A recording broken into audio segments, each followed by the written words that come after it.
Kilted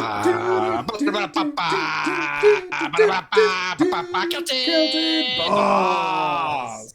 I love that Yeah. I'm the one that signaled and I was the one that was late. I was like, what am I pointing for again? All right. You're Well, giving me a chance to catch up. that's true. Welcome back, everyone, to another episode of the Kilted Balls podcast. Ballbuster's back. Yes. Kilted Jer's back.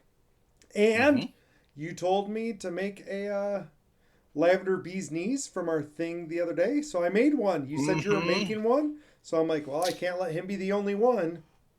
I was hoping to make one. I got the recipe as I noticed you were online. So I have simple syrup made, and I noticed on the recipe you need lavender and honey syrup. So I will not be making one today. You'll just have to make a normal bee's knees. What's a normal bee's knees again? Gin, honey syrup, like simple syrup, and yep, that's it. Oh wait, and lemon juice. Awesome. And lemon juice. So it's almost like a Tom Collins, but not quite. You use honey instead of. But I made a regular simple syrup. I forgot it's honey simple syrup. Yeah. I might just make a Tom Collins for Gina and I. So you like old fashions, don't you? I do. Did I tell you what I found out about why they're called old fashioned? No. So one of the drinks we learned how to make was an old fashioned, and I've been making a few different kinds. But an old fashioned is really old, and originally it was a whiskey cocktail, and it was whiskey, bitters, and sugar. Okay. Okay, so that's what the cocktail, the basic cocktail was. The bitters giving it kind of that spicy, medicine-y feel, and the sugar like tampering the flavors down, and that mixture was a whiskey cocktail. And then different areas started doing different things. Like I think like Wisconsin made like a Wisconsin whiskey cocktail, and it had like fruits and stuff in it. And I forget, like out east they did one, and it like had apples in it or something. Like everybody started to do their own whiskey cocktails. Yeah. And so then people, when they would order, would be like, I just want an old-fashioned whiskey cocktail. And so they would just say, I want an old-fashioned whiskey cocktail. Cocktail. And then it got shrunk to, I just want an old-fashioned. And then an old-fashioned came to mean just whiskey of your choice, sugar, and bitters. And now in this day and age, people have taken the old-fashioned and started doing all sorts of fun, weird things again. So, perfect. So now it's gone back right where it was. So now you're going to need to order like an old-fashioned versus like the one I had was like a pecan old-fashioned, right? And yeah, that sounded amazing. At the chocolate place in Universal last year, I forget what it was, but I think it was a chocolate orange old fashioned something or other. So it was amazing. Yeah, it sounds amazing. So. But the funny you brought up old fashions, like getting ready to go to the party. I thought that I'd have a couple old fashions, like sure, like knowing what Matt's supply was and everything. But I get there and there was 6 drinks on there because he hired a bartender, a mixologist that he knew. And so there were 6 special drinks on there, which I had a couple of them. They were very good. But the first one was I forget exactly what it was. It was a bourbon and like some other stuff, but then he did the hickory smoker in it. So, I lied. It was mezcal. It was mezcal and then like some other stuff. And then they did the smoke on top of that. So you had the smokiness of the mezcal plus the hickory. It was amazing. That sounds amazing, man. Speaking of, and maybe I missed this, so I apologize if I did, but you had your party. That's what you're referencing, your Great Gatsby party. Yeah. And you were supposed to shoot some shorts for us of you all dressed up. And I don't remember seeing those. I was supposed to shoot some shorts, but I do have one step better. Actually, because I don't think I took any pictures. I know Gina did. I'm just seeing. I think they're right here. Let me see. Ooh, we get to see one. Yes, I audience. was very bad. I meant to do some stuff. I meant to do all that. But if you're listening, you are not seeing it. So that's my tux jacket, black shirt, the pink it was like not quite a bright pink, but a little bit more of a corally pink to match the jacket. Bow tie, it was awesome, and Gina's outfit was amazing. Yeah. So it was so much fun. Matt tried to say that well, he said besides him, I was possibly the best dressed there. Or actually, he was even saying even with him, but that's not true. I was amazing. Don't get me wrong. It was, and then my shoes were all glittery.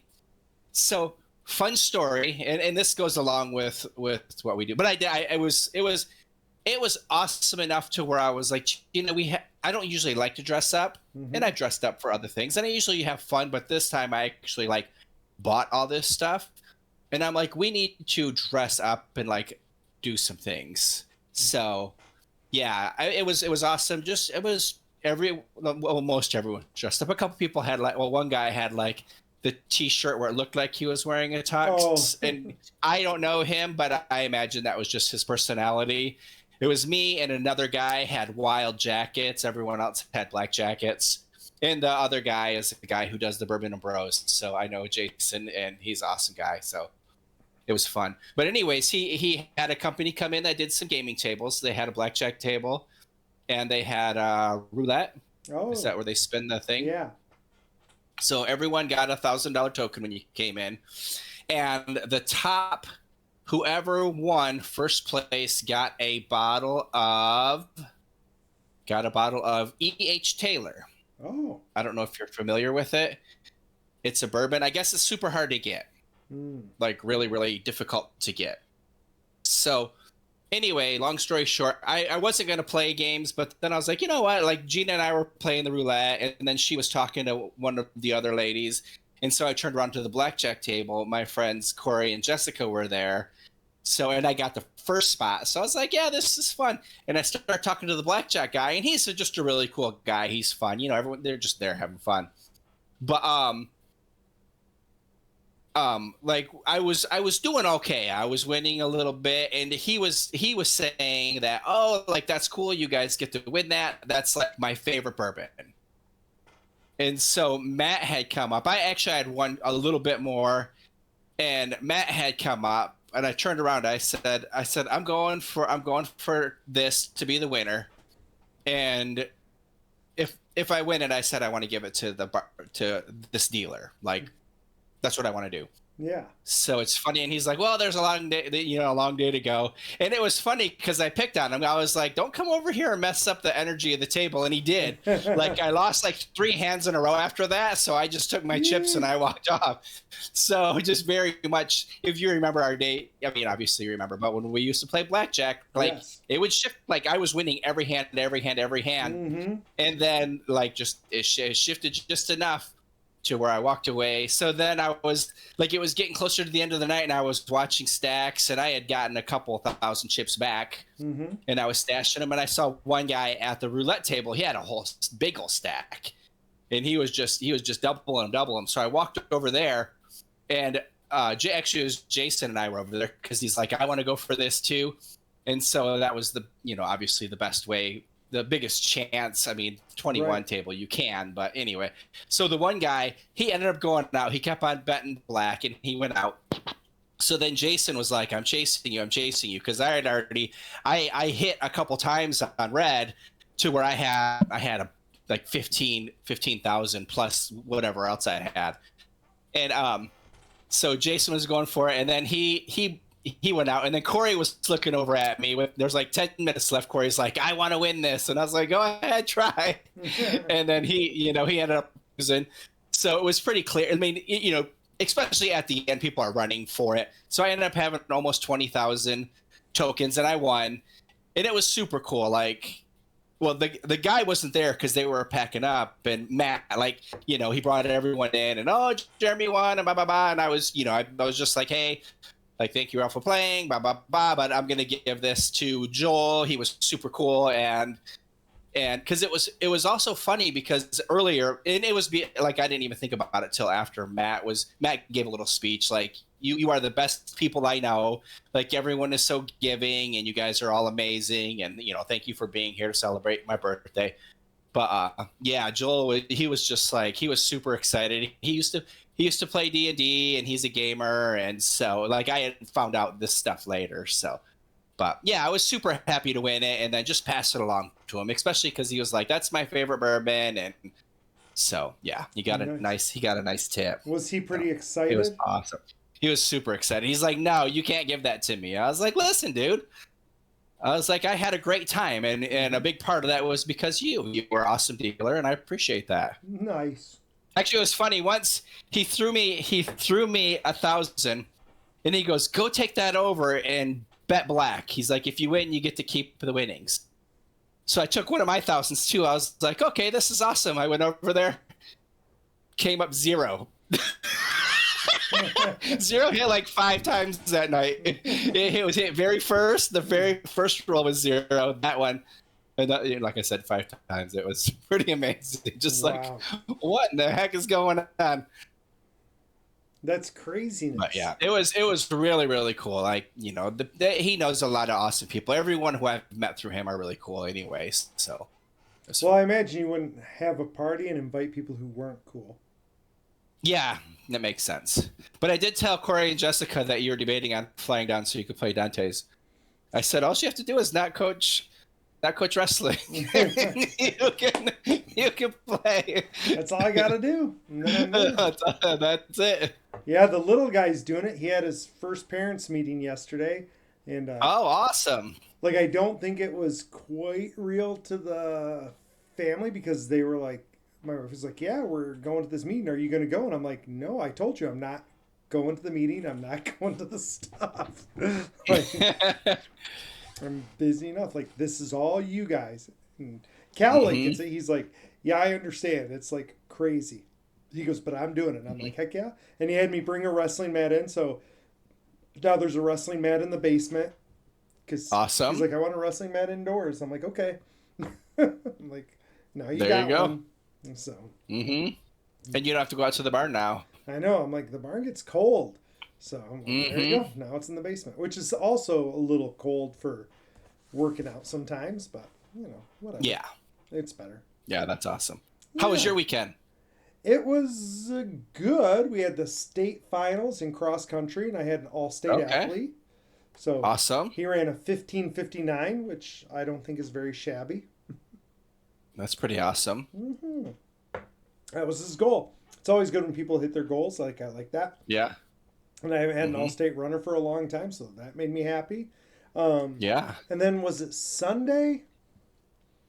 It was Sunday or yesterday where I'm like sitting there with Amy and I was like, "Listen, I think like we need to like take Cal or something and go to Meijer or go to Sam's Club and just be like, start buying toiletries, start buying food, and go and donate that to either the food kitchen or the church's food kitchen." I go, but not like, "Hey, let's bring a can or two." But I'm like, let's go and let's go big. Let's take Cal and say, start buying stuff. And she's like, "That is so funny." And I'm like, I wasn't joking. I don't think. Yeah. She's like, no. She goes, "First, I was just thinking the other day, like, we need to do something, like go work at a soup kitchen or go give back." She goes, and then like she always listens to Father Joe in the Know, for anybody who listens, great podcast. And she's like, "I was just listening to him and he was talking about how, you got to make sure you donate and you got to make sure you like give or something like that." And she's like, "So it's been totally on my mind and I meant to talk to you about that." She goes, "And then you're like, hey, let's go do this." She goes, "The universe is crazy." I'm like, "The universe is crazy." Yes, it is. Like, you gotta respect that. I go, "And then let's do it." But then I had a great idea. And if you're a person in my sphere, like don't share this because I'm like super excited about it. But Uh-oh. I had this idea, and I had to do some interviews this morning, so I didn't have to get places right away. So I walked Cal to Mhm. school and stuff. And on the way there, I'm talking to him and Aim about like, hey, here's this idea I had, and I think it might be a really fun, good idea. And her and Cal both were like, oh my gosh, that's an amazing idea. So then I Oh, called nice. some people at the school after school today and said, hey, I've got this cool idea and I don't want to oversell it, but I think it's amazing and an exciting idea. And they're like, you're really Hmm. like selling it. And I'm like, I think it's pretty cool. And then I told them, they're like, oh, you are not overselling it. That is amazing. So Hmm. here's my thought and my plan Nice. for my local school. I'm like, I want to do a secret food drive. Like, not a food drive where people are like, hey, bring in food, blah, blah, blah, or bring in food and you get a piece of candy or all of that rah rah Hmm. stuff.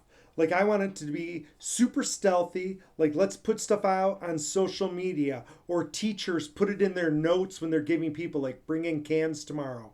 And Yeah. super on the DL, super secret. And when you bring in the food or the toiletries or whatever, you bring it in and nonchalantly put it in the principal's office. And like you bring it in and people are like, what's going on? And you're like, sorry, this has to go to the principal's office. And you just keep putting food in there so that it's like filibus, but it's fill an office. That is And I'm like, awesome. I think kiddos would really get behind it if they're like, oh my gosh, this is going to be so funny. Like, he's going to be like, why the hell are people putting baked beans in my office? And what the hell's with all this mac and cheese? And like, just totally fill it up to the point where he's got to like have like a little tunnel to get through to get to his desk. Uh, That uh, is great. I'm like, I think kiddos would love that idea. And then, like, everybody's super quiet about it. Like, there's no like announcements or anything. We just Hmm. fill the office, and that's the Yeah. goal, is to fill the office. And I told the one person, I'm like, they're like, this is a great idea. And I'm like, when you go to do this, they're like, yeah, we're going to run with it, we're going to talk to the students and we'll start doing it. I'm like, when you do this, you let me know, and I go and I'll buy the first like 100 cans to put in that Hmm. office. Like, I'll go out and like start it off so there's no like wondering what's about to happen. Like, he'll walk in and Yeah. be like, what the hell is going on? Like, That is really cool. I think that's a fun idea, don't you? Like, Hmm. that's amazing. I think that's super cool. That's super awesome. Which, by the way, here's the message for the listeners today. And this ties in with your Great Gatsby story, right? So, Okay, listeners, you know, nice. we try to have a message, and a lot of times when we're talking organically, it just all comes together, and this is a good one. So, you had a Great Gatsby party, had Hmm. people mixing drinks, like a paid person mix and drink, had paid prizes, had people Matt hired to do all of this stuff. What Hmm. was the cover charge? Zero. And here is the point of all of this. And it resonates with me because Robert Kiyosaki talked about this a lot. Hmm. And it's like, you should always give. You should always give of your Hmm. time, talents, and treasure all the time. That should just be a norm for you and for your life. And you should never Yeah. worry about getting it back, but it always multiplies. Like, if the universe Hmm. feels you giving stuff away, the universe will give you more stuff to give away. Like, Yeah. it'll keep after you to do that because it wants you to help everybody. It wants everybody to have a good time. It wants things Hmm. to go that way. And like Matt, I think, is a great example. He had this huge party. It had Hmm. to be a ton of money. And he was just like, yeah, I'm spending this. I'm going to make everybody's life a Hmm. little bit better. Right? Yeah. Well, I didn't mention the caterers Oh, who were like, bringing food, bringing like finger food around like every little bit. Like, she was cooking upstairs in his kitchen and then bringing mm-hmm. down food.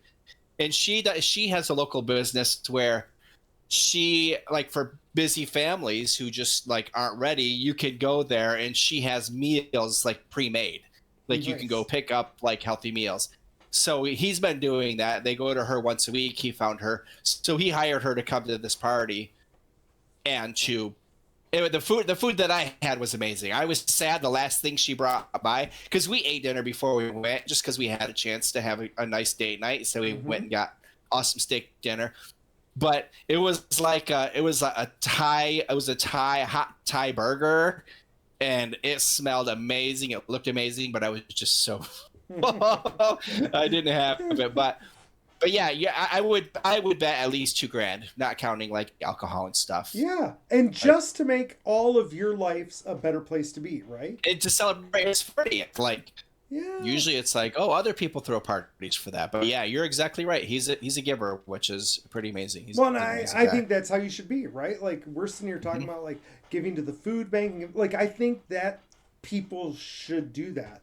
And like, people will often like, we'll talk about retirement and stuff, right? And people will be like, you know, when are you going to retire? And I'm like, yeah, I can't see myself retiring. But part of that is I feel like I'm being of service. And I think that's important. Like, to give my gifts to people.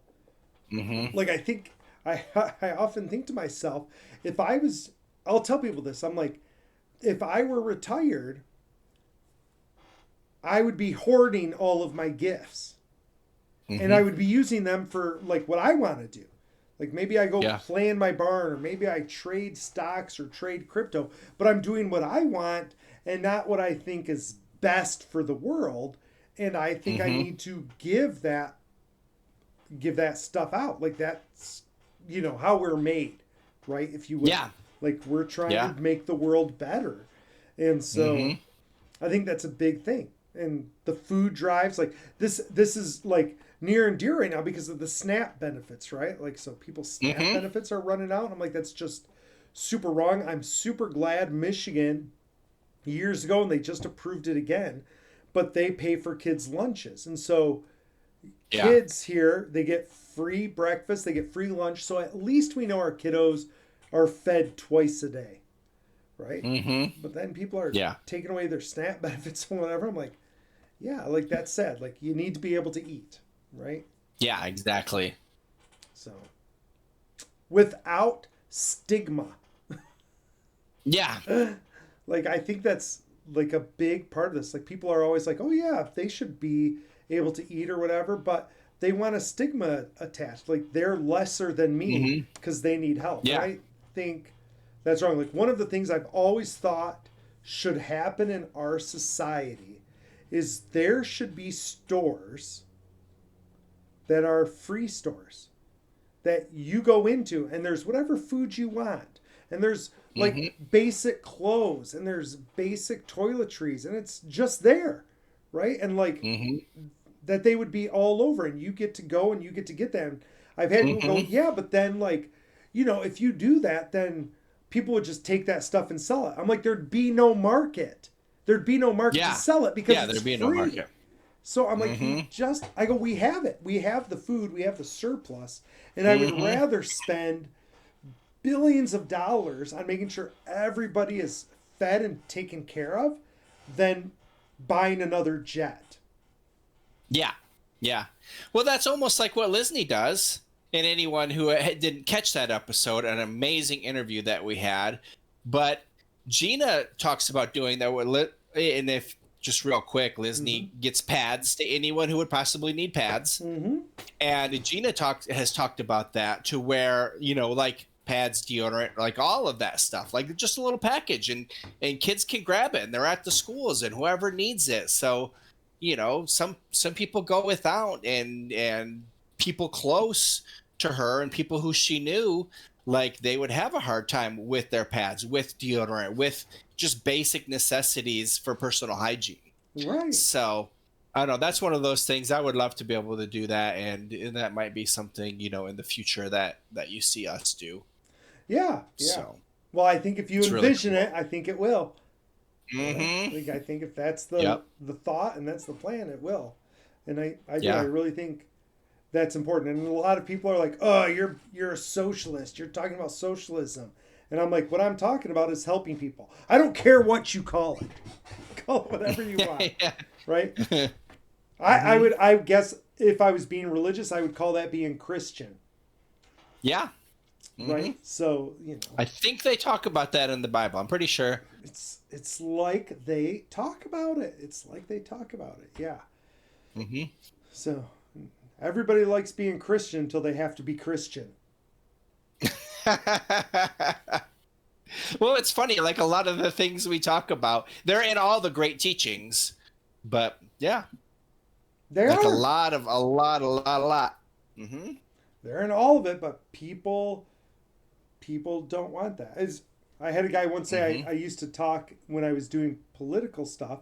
I'd be like, I'm a really firm believer in local control. And this really experienced politician was like, oh, yeah, everybody is. I'm like, what? He goes, everybody is for local control until they don't want local control.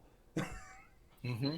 He goes, and then you're really against local control. He goes, everybody's for it until you're not. Everybody wants to be a Christian until they Hmm. want to be a Christian, and then all of a sudden it's like, whoa, whoa. Yeah. Well, help the poor, They should help themselves. feed the hungry. Yeah. They should feed themselves. Like that's not my job, really, because I kind of feel there's like some books written where it says it is your job, right? Hmm. It's like, Yeah. I remember laughing. I just finished The Wheel of Time, by the way. Yay, great series. Awesome. I know I want to go through and read all of Sanderson's like blogs about it now.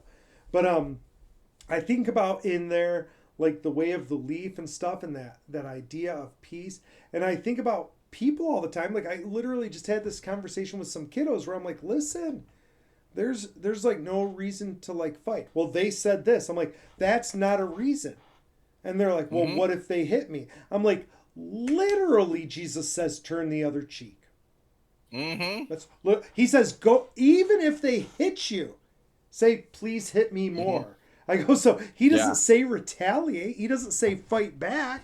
He says, Hmm. just accept the pain, right? Hmm. Although as adults, that's right. But when it comes to bullies, is that what you teach Cal? Yeah. Or no one bullies Cal? Okay, Nobody nice. would bully him, but like I also teach my kids to be violent. Yeah. So like we're a little bit disconnected. I'm not saying that. What I'm saying is Okay. people who say I'm the super uber Christian, Yes, but yes, I then see what say, you're saying. oh, I have to defend myself. I am saying the opposite. I'm saying I am a horrible Christian. I need help, Yeah. right? Well, it's funny because that's come up recently. There's been some bullying Mm-hmm. that we found out in Ollie's school, Mm-hmm. and he's like, "Well, what do I do?" And Gina's like, you don't you just try to get back with your words, and don't ever throw the first punch. But if someone throws the first punch, like take them out." Yeah, and see, I'm totally against that. And I do teach my kiddos and everything else that, right? Okay. And I was that way. So as violent as Yeah. I am, right? Like I still remember it was like one of my favorite days, my favorite stories is when we were in middle school. I'll give you a name from your past. Are you ready? Oh, You ready? Brett Monroe. Do you remember Brett Monroe? really? Okay. So Brett Mm-hmm. Monroe, I'm walking to wrestling practice. I'm with like a whole bunch of wrestlers, and they're trying to start a fight with the wrestlers, right? People were always Mm-hmm. grumpy at the wrestlers.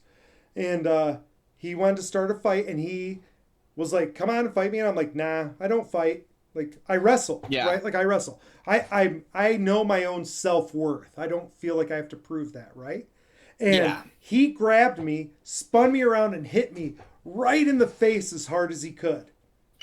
Right? Mm-hmm. Just nailed Mm-hmm. me. And I was like, just started laughing. Like I was just belly laughing. Nice. And he's just like, "What are you doing?" I go, "You're so dumb." I go, "You're just dumb." And I turned and kept walking to the school. And then Mm-hmm. they started attacking another kid, Matt Call, right?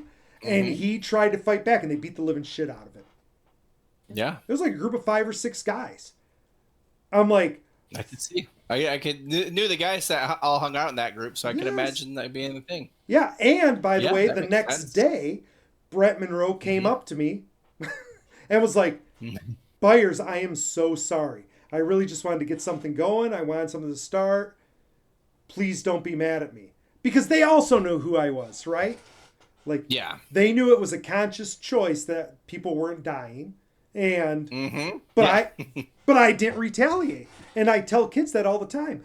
When you retaliate, the whole goal for your life is to be in control of you. And if you Yes. retaliate, that means you are letting them control you. You're literally letting the bully control you. And Yeah. no matter how good you are, right? 5 or 6 people are probably going to ruin your day. Yeah. So, Exactly. so don't get involved with that. If a bully hits you, walk away, tell somebody you were assaulted, get them thrown in jail. You don't retaliate and hit them. Like that's an uncontrolled environment. You're responding to them and you're putting yourself in danger by doing it. Yeah. Right? You walk Yeah, away. that makes sense. Like the abuse and either one is not worth it. And that's one of a million stories. And I was the violent one. But Yeah. even then I had a very firm belief that I needed to be in control and not do that. Now, full disclosure, as you well know, there were a lot of people who got hurt because of things like that. Because just because I didn't retaliate in the moment did not mean I didn't retaliate at a later date. Right? I held grudges, right? And if you did something like that, I would remember it and I would just wait until I felt the opportunity was correct. So the violence was still there, which was the thing. So, it just wasn't in the moment, right? It was. That's hilarious. So yes, I do tell my kiddos that, right? And it was hard for me, right? I was bullied when I used to walk to choir practice in 4th grade. I remember crying at night, and my mom had to go to school because Daryl Wallinger, whatever his name was. Walling, Daryl. But like his group used to like beat me up on the way. Whitaker? Wallach? No. Yeah. But either way, like they used to like mess Wallander. with me. Wallander. And they used to mess with me the whole way going to choir. Right? And I was like, I'm not fighting with you. And they would try to get me to fight and they would like bully me the whole way. And my mom went to school and said, like, you've got to stop this. But I didn't personally retaliate. Yeah. Right? And I could have. Like, that was pre-wrestling, but I had been doing stuff. So, but yeah, so I am a firm believer in that.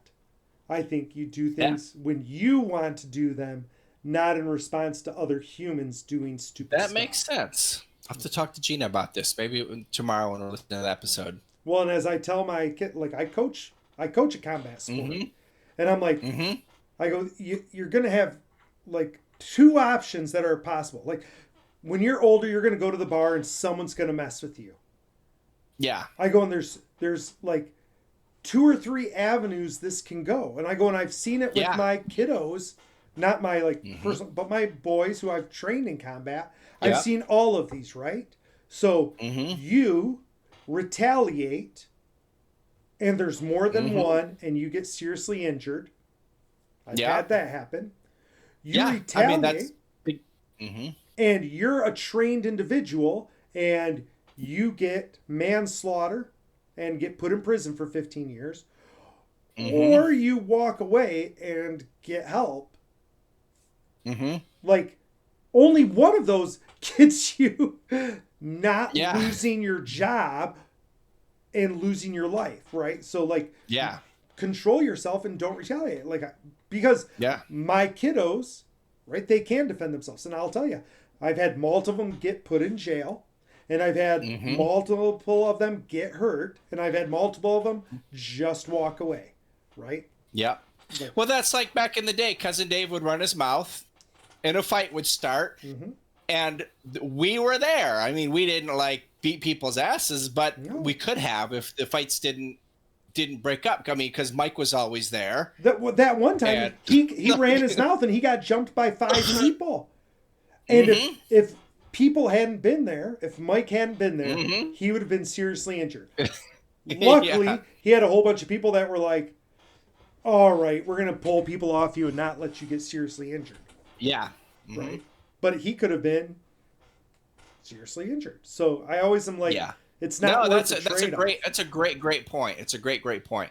Because I think where it came from was that you're not going to start the fights, but if you so I guess this goes back to Gina when she was younger. Mm-hmm. Jada was getting picked on, and she told her to retaliate. And this was one of the occasions where the person didn't have friends, because I can definitely see where you're coming from. It was a much bigger girl. It was all on video because it was early cell phone days. The girl was picking, saying that she's going to beat her up, blah, blah, blah, blah, blah. Jada was tiny. Hit her, and Jada whipped her. But the girl never picked on her again. Everything was on video. They tried to expel her or suspend her, but they were like, well, she got hit first. This girl was coming after her, and everything ended up being okay. But yeah, you're exactly right. If there are a bunch of people around, like, you could get really, really hurt, and it's not worth it. No. Especially like with your kids. They are trained to do things. Well, they and are, if you're not this trained, isn't fifth grade. if you're not trained, it's even worse. I just had a couple kids who were like, kind of just like, screwing around. And one of them was like, talking to the other kid. He's like, I'll beat your ass. And the kid like laughed. And he's like, seriously, he goes, I'd be able to take you. And the one kid was one of my wrestlers. And another wrestler is sitting there, and they're like, don't you think I would take him? And the other wrestler's like, not even a little bit. Like, he would tear you up. And they're like, what do you mean? He's like gumpy and a goof. And he's like, he trains. Like, he trains all the time. You never train. You've never trained for a fight. You would hit him, and he would know how it feels and how to respond. Like, training matters. There's that too. Mm-hmm. And so you don't. Some people have never been punched in the mouth. No, they've never have been. Right? I've only been slapped. I tell kiddos all the time, like, when we're training them, like, they get the crap beat out of them. And I'm like, we're beating the crap out of you because you have to know what that feels like, so you stay calm in the moment when people are beating the crap out of you, and you can respond. You've got to be able to think under that. But if you've never had that, you would instantly go to instinct, right? You would instantly go to your windmill. Yeah. That's what you would do, right? That's how that works the best. So, like, it's a thing. But yeah. No, good point. But yeah. Yeah, thank you. Yeah. But I will say, like, that, like, I do teach. We are very physical family, right? That's how we are raised. That's how we're brought up. But we try to do it with control, not in retaliation. We don't. I tell my boy all the time, like, don't do things because other people make you do them. You do things that you want to do. Don't react in the moment, good or bad, right? Like, exactly. Think it through, make your choice, and then make your choice. Because I don't even think this. I don't agree with. As long as they hit you first is okay. No, like, if you're getting into a fight, you go ahead and hit them first. Take them out. Like, why are we waiting around? Why would I let somebody hit me first and possibly break my jaw? That's the stupidest thing ever. To be clear, and I don't know how the hell it works down there, but up here it doesn't matter. You're both getting suspended. There's no difference. Oh, really? Okay. Physical contact. When you go to court, there is no they hit me first. Yeah. There's no there. Oh, yes. I see what you're saying. I was thinking, if they hit you first and you don't retaliate. No, I'm saying even if you retaliate, you get in trouble. No, but if they hit you and you just lay there, like, they would get in trouble. Yes, yeah. But if you retaliate, you're getting in trouble too. Nothing.